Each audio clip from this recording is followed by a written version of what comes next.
జై తెలంగాణ తెలంగాణ జాగృతి ఆధ్వర్యంలో 2500 రూపాయల హామీ ఏదైతే మహిళలకు ఇచ్చారో మరి ఆ హామీని 2500 హామీ ఏదైతే ఇచ్చారో అది పూర్తి చేయమని అడగడానికి మనం ఇక్కడ ప్రజావాణికి రావడం జరిగింది।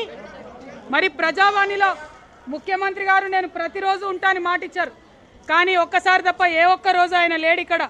కానీ ఇవాళ ఇక్కడికి వస్తే మరి అందరినీ కూడా పోలీసు వాళ్ళు దురుసుగా ప్రవర్తించారు। మీరందరూ కూడా మరి మా విద్యార్థుల్ని బయట కొట్టి అరెస్ట్ చేశారు, మా మహిళలను అరెస్ట్ చేశారు। అందరి దగ్గర అప్లికేషన్ ఫామ్స్ ఉన్నాయి, అందరి దగ్గర ఆధార్ కార్డులు ఉన్నాయి, అందరం కూడా తీసుకొని వచ్చాం। ఇవాళ నేను ఇక్కడికి వచ్చే కార్యక్రమం లేకుండే, కానీ ఎక్కడికక్కడ మా విద్యార్థులు కొడతా ఉన్నారు, అరెస్ట్ చేస్తూ ఉన్నారు, ఎక్కడికక్కడ మా మహిళలను అరెస్ట్ చేస్తూ ఉన్నారంటేనే ఇక్కడికి రావడం జరిగింది।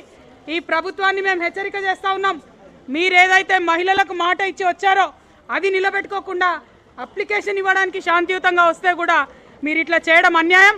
కాబట్టి ఇవాళ ఇక్కడ ప్రజాపాలనలో ఉన్నటువంటి అధికారులకు వినతి పత్రం ఇచ్చి వెళ్తా ఉన్నాం।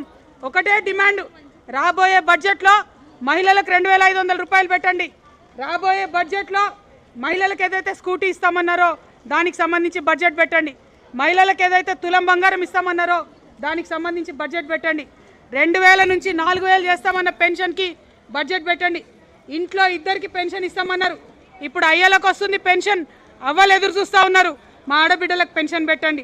ఇవి తప్ప మేమేం కోరతలేం। ఇంత మాత్రానికే పోలీస్ వాళ్ళు దురుసుగా ప్రవర్తించడం చాలా అన్యాయం, మేము దీన్ని తీవ్రంగా ఖండిస్తూ ఉన్నాం। మా మహిళా నాయకురాళ్ళ మీ దుర్భాషలాడినారు, మీరు మా విద్యార్థుల మీద చేయి చేసుకున్నారు, మీరు ఇటువంటి పరిస్థితి చేస్తే తెలంగాణ రాష్ట్ర వ్యాప్తంగా కూడా ఇటువంటి ఉద్యమాలు చేయాల్సి వస్తుందని చెప్పి కాంగ్రెస్ ప్రభుత్వానికి హెచ్చరిక చేస్తూ ఉన్నాం। మీరు ఇచ్చిన మాట నిలబెట్టుకోండి।